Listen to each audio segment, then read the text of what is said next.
Welcome to our 5-part series where we're exploring some of the emerging trends that we're seeing in information technology. Today, we're going to be talking about some of the trends regarding the risks inherent with third party network access. That is to say, either the next access that you're going to need of your customers' networks or the customer's access that might need to be installed into your network. And you have to take a number of precautions here, and we're going to talk through some of those.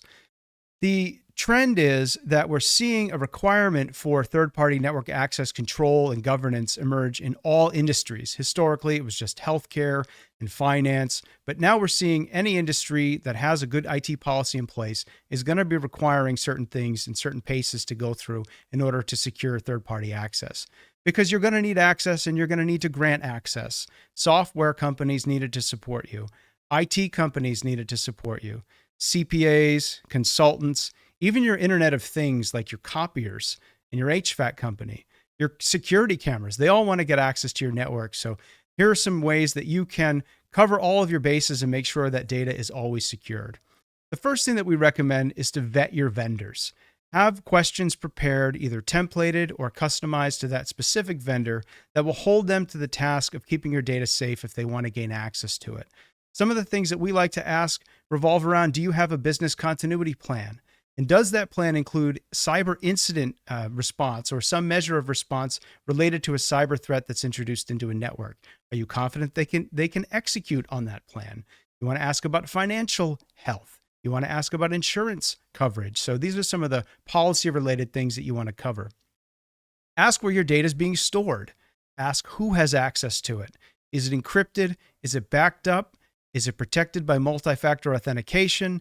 And is it even in a place where it's imposed or security is imposed on it by conditional access policies? So those are a number of ways that you can secure data and you can make sure that your access to your customer's network is secure. The other thing we recommend is to meet with your vendors. We like a quarterly or even an annual business review, where we cover a lot of things that are happening in the relationship. And you can also use that time to hold each party accountable to the original commitments that are made with the original contracts with regard to third-party network access. And the last thing we recommend is to write it all down.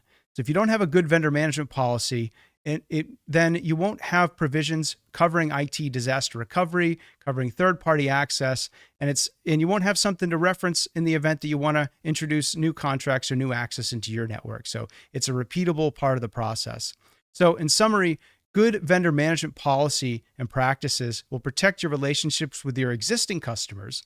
It will substantiate that your security posture is buttoned up to your prospective customers and is an overall good component of a high-functioning cybersecurity strategy.